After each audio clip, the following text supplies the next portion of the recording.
छत्तीसगढ़ सामान्य अध्ययन से संबंधित 10 प्रश्नों पर रोज हम डिस्कशन करते हैं, जो कि सीजीपीएससी और सीजी व्यापम के परीक्षाओं के लिए बहुत ज़्यादा इंपॉर्टेंट हो सकता है। सीधे हम लोग क्वेश्चंस पर चलते हैं। तो आज का पहला क्वेश्चन है, ये सुमेलित करने को बोल रहा है, और यह क्वेश्चन ना मैंने पिछले किसी वीडियो में लिया था और मैंने इसका आंसर गलत किया था। मतलब ये पूरा का पूरा जो क्वेश्चन है मैंने वही उठाया है। मैंने गलती क्या किया था कि जो पोटा है मैंने उसको परंपरागत विवाह बता दिया था, उसके बाद सोपनी को विधवा विवाह बता दिया था, अरुणों को विवाहित स्त्री का विवाह बता दिया था। मतलब सब कुछ उल्टा पुल्टा कर दिया था, पता नहीं कैसे। तो इसमें मैं उसको सुधारूंगा। तो ये ना 175 नंबर का वीडियो है मेरे ख्याल से। हाँ, 175 नंबर का वीडियो है, तो आप लोग उसको देख लीजिएगा। तो देखते हैं इसका सही क्या होगा। तो जो पोटा है ना, ये जो पोटा है ये हमारे छत्तीसगढ़ में विवाहित स्त्री के विवाह को कहा जाता है। मतलब ऐसी स्त्री जिसका विवाह हो चुका है, उसका पति जीवित है, इसके बावजूद भी वह दूसरा विवाह करती है, कोई भी कारण हो सकता है, तो उसको क्या कहेंगे, पोटा।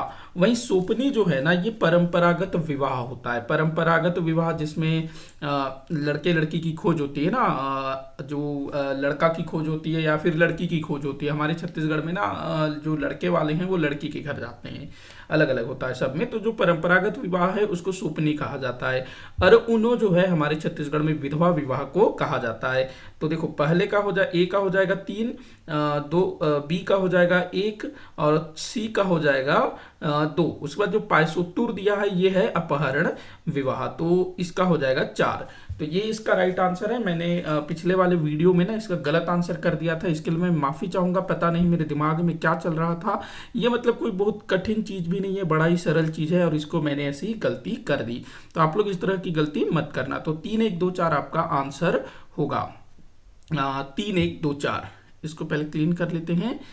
3 1 2 4 ये आपका जो है आंसर होगा। पिछले वाले वीडियो में मैंने 1 2 3 4 आंसर ले लिया था। तो आगे बढ़ते हैं, इसके लिए माफ़ी चाहूँगा। अगला क्वेश्चन है, महंत घासीदास संग्रहालय किस रियासत की राजाओं द्वारा बनाया गया था। महंत घासीदास संग्रहालय कहाँ पर स्थित है भाई? ये जो है ना महंत घासीदास संग्रहालय रायपुर में स्थित है। तो इसका निर्माण किस रियासत के शासकों द्वारा करवाया गया था, तो ये आपको बताना है। तो देखिएगा, इस संग्रहालय की स्थापना ना लगभग 1875 में किया गया था। इस समय जो एक राजा थे जिनका नाम था महंत घासीदास। तो यहाँ जो घासीदास लिखा हुआ है ना, वो एक राजा थे, न कि अपने जो संत घासीदास है ना, क्या सतनाम पंथ वाले, वो नहीं। ये राजा थे महंत घासीदास। किस रियासत के राजा थे भाई? तो राजनांदगांव रियासत के राजा थे, जहां से हमारे ठाकुर प्यारेलाल सिंह जी आते थे। तो राजनांदगांव के शासक थे महंत घासीदास। इनके द्वारा 1875 में संग्रहालय स्थापित किया गया रायपुर में। कालांतर में जब देश स्वतंत्र हुआ तो 1953 में इस संग्रहालय को पुनर्स्थापित किया गया, और इसके उद्घाटन के लिए तत्कालीन भारत के राष्ट्रपति डॉक्टर राजेंद्र प्रसाद आमंत्रित थे। तो ध्यान रखना है, पहला जो है 1875 में बना था, काफी पहले। उसके बाद इसका जो है फिर से निर्माण किया गया 1953 में राजनांदगांव। राजनांदगांव के जो राजा थे ना, वो महंत की उपाधि एक तरह से धारण करते थे, मतलब अपने नाम के आगे महंत घासीदास, इस टाइप से। यहाँ के जो शासक थे ना, उनका जो वंश था वो था बैरागी। ये भी आपको ध्यान रखना है, बैरागी वंश के शासक थे। बढ़ते हैं अगले क्वेश्चन की तरफ। तो अगला क्वेश्चन है, निम्न कथनों पर विचार करने को बोल रहा है। पहला कथन दिया हुआ है, छत्तीसगढ़ मित्र इस अंचल से प्रकाशित होने वाला प्रथम समाचार पत्र था। तो भाई बिल्कुल सही है, सन 1900 में माधवराव सप्रे जी ने ये जो छत्तीसगढ़ मित्र है इसके प्रकाशन को आरंभ किया। दूसरा कथन दिया हुआ है, छत्तीसगढ़ मित्र एक मासिक पत्रिका थी। तो जी हाँ, यह मासिक प्रकाशित होती थी, क्योंकि उस टाइम पे जो छपाई वगैरह है ना, उसका मतलब काफ़ी दिक्कत होता था। तो माह में एक बार यह पत्रिका प्रकाशित होती थी। कहाँ से प्रकाशित होती थी? तो पेंड्रा रोड, बिलासपुर से। 3 साल चला था मात्र, 1900 से 1903 तक। उस वक्त तीसरा कथन दिया है, छत्तीसगढ़ मित्र से वामन बलिराव लाखे भी जुड़े थे। तो जी हाँ, वामन राव लाखे जिनको आगे चल करके जनता ने लोकप्रिय की उपाधि दी। तो ये भी जो है छत्तीसगढ़ मित्र के प्रकाशन से जुड़े रहे। एक और व्यक्ति के नाम का जिक्र आता है, राम राव चिंचोलकर, जो कि इस पत्रिका से जुड़े हुए थे। तो यहाँ पर तीनों ही कथन सही होंगे।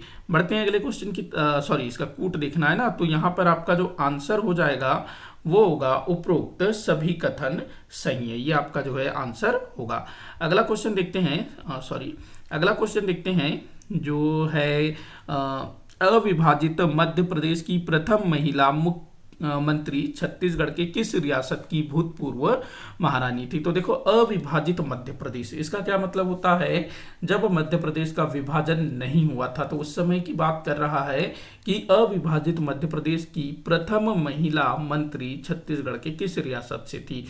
तो अविभाजित मध्य प्रदेश की जो प्रथम महिला मंत्री थी ना, वो हमारे छत्तीसगढ़ से थी और छत्तीसगढ़ के किसी रियासत की भूतपूर्व महारानी थी, क्योंकि देश के स्वतंत्रता के पश्चात जो राजशाही थी उसका अंत कर दिया गया। तो वो भूतपूर्व महारानी थी, किस रियासत की थी भाई, तो ये ना खैरागढ़, इसका आंसर होगा खैरागढ़, माफी चाहूंगा।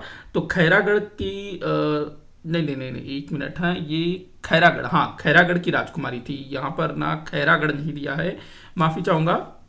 यहाँ पर आंसर जो है खैरागढ़ आना था। खैरागढ़ की राजकुमार महारानी थी पद्मावती, और इनके जो पति थे भाई वीरेंद्र बहादुर सिंह, जिन्होंने खैरागढ़ में इंदिरा कला संगीत विश्वविद्यालय की स्थापना की थी। तो ये जो है महारानी पद्मावती किस रियासत की शासिका थी भाई, खैरागढ़ की शासिका थी। ये पता नहीं कैसे ये ऑप्शन में ये नहीं दिया हुआ है। तो यहाँ पर हम एक पांचवा ऑप्शन जोड़ देते हैं, इनमें से कोई नहीं, नन ऑफ द अबो। तो ये हम जोड़ देते हैं, नन ऑफ द एबो। अच्छा नोटा ना, हाँ ठीक नोटा आ जाएगा, NOTA, none of the above. तो खैरागढ़ की महारानी थी पद्मावती और राजा कौन थे वहां के, महाराजा वीरेंद्र बहादुर सिंह, जिन्होंने 1956 में इंदिरा कला संगीत विश्वविद्यालय की स्थापना की। तो जो महारानी पद्मावती थी ना, वो मध्य प्रदेश की पहली महिला मंत्री बनी जब मध्य प्रदेश राज्य स्थापित हुआ। उसके बाद उससे पहले मध्य प्रांत एवं बरार था ना। बढ़ते हैं अगले क्वेश्चन की तरफ। तो अगला क्वेश्चन है, गिरौदपुरी के जैतखाम के संबंध में निम्न कथनों पर विचार कीजिए। तो भाई गिरौदपुरी में सतनामी बंधुओं का जैतखाम स्थापित हुआ है, तो इसके बारे में कुछ कथन दिया हुआ है। पहला दिया हुआ है यह कुतुब मीनार से ऊंचा है, दूसरा दिया है यह कुतुब मीनार से छोटा है, तीसरा दिया है यह कुतुब मीनार के बराबर है। तो जैतखाम की स्थिति भाई कुतुब मीनार से आपको बताना है कि ऊंचा है, छोटा है या बराबर है। तो देखिएगा अगर मैं बताऊं तो जैतखाम की जो ऊंचाई है ना, ये 77 मीटर है। कितनी है, 77 मीटर। वहीं जो कुतुब मीनार है, दिल्ली में स्थित है ना कुतुब मीनार, मेहरौली के निकट, तो जो कुतुब मीनार है उसकी ऊंचाई है 72.5 मीटर। तो अब आप लोग बताइए कि भाई इनमें से कौन सा कथन सही होगा। ये जो है जैतखाम की ऊंचाई और ये कुतुब मीनार की ऊंचाई। तो यहाँ पर जो जैतखाम है वो कुतुब मीनार से क्या है, ऊंचा है।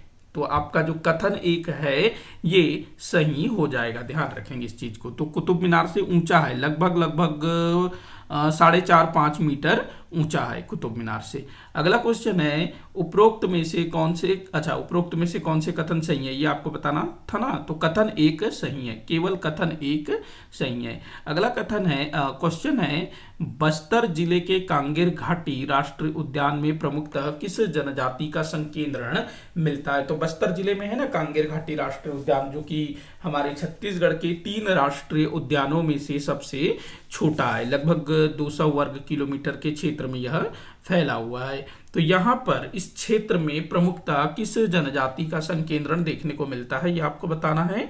तो यहाँ पर ना धुरवा जनजाति का संकेंद्रण देखने को मिलता है। तो इसका आंसर हो जाएगा धुरवा। बढ़ते हैं अगले क्वेश्चन की तरफ। तो अगला क्वेश्चन दिया हुआ है, पंडवानी की प्रसिद्ध गायिका तीजनबाई को किस विश्वविद्यालय द्वारा डीलिट की उपाधि प्रदान की गई, डीलिट की मानद उपाधि प्रदान की गई। इसी तरह का क्वेश्चन मैंने हबीब तनवीर ममता चंद्राकर के बारे में भी पूछा था। तो देखिएगा जो क्या कहते हैं, जो तीजन बाई थी ना, उनको गुरु घासीदास विश्वविद्यालय बिलासपुर द्वारा ये जो डिलीट की मानद उपाधि प्रदान की गई थी।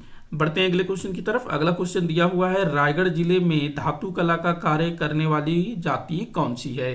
तो देखिएगा, ये जो मलार है ये सरगुजा जिले से संबंधित है, जो कि सरगुजा जिले में धातु संबंधी कार्य करती है। झारा ये रायगढ़ की है, जो कि धातु कला से संबंधित कार्य करती है। घड़वा जो है बस्तर से संबंधित है, बस्तर में धातु कला का कार्य करती है। तो यहाँ पर आपका आंसर हो जाएगा झारा, जो कि रायगढ़ जिले की जाति है और वो जो है धातु कला का कार्य करती है। अगला क्वेश्चन है, किस जनजाति द्वारा कृष्ण जन्माष्टमी के अवसर पर चित्रकारी की जाती है? तो भाई ये चितेर जनजाति, और ये जो चित्रकारी है ना, विशेषकर रायगढ़ और उसके आसपास के क्षेत्रों में देखने को मिलता है। ये लोग चित्रकारी करते हैं कृष्ण जन्माष्टमी के अवसर पर।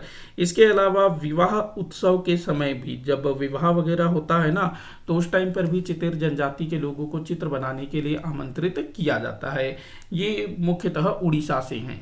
बढ़ते हैं अगले क्वेश्चन की तरफ, जो कि इस वीडियो का आखिरी क्वेश्चन होगा। कंडेल नहर सत्याग्रह में प्रथम टोली के नेता किन्हें माना जाता है? प्रथम टोली के नेता मतलब जिन्होंने कंडेल नहर सत्याग्रह को आरंभ किया था। तो भाई बाबू छोटेलाल श्रीवास्तव, जो कि कंडेल गांव के क्या थे, मालगुजार थे। तो इन्होंने जो है जो कंडेल नहर सत्याग्रह है उसमें अगवानी की थी। आगे चल करके फिर पंडित सुंदरलाल शर्मा गांधी जी को बुलाने चल देते हैं। तो इसी के साथ भाई आज का ये वीडियो यहीं पर समाप्त होता है। आप लोग मुझे कमेंट करके बताइएगा कि आपसे कितने क्वेश्चन सॉल्व हुए। किसी भी क्वेश्चन में कोई भी डाउट हो तो जरूर बताइएगा। वीडियो को आखिर तक देखने के लिए बहुत बहुत धन्यवाद।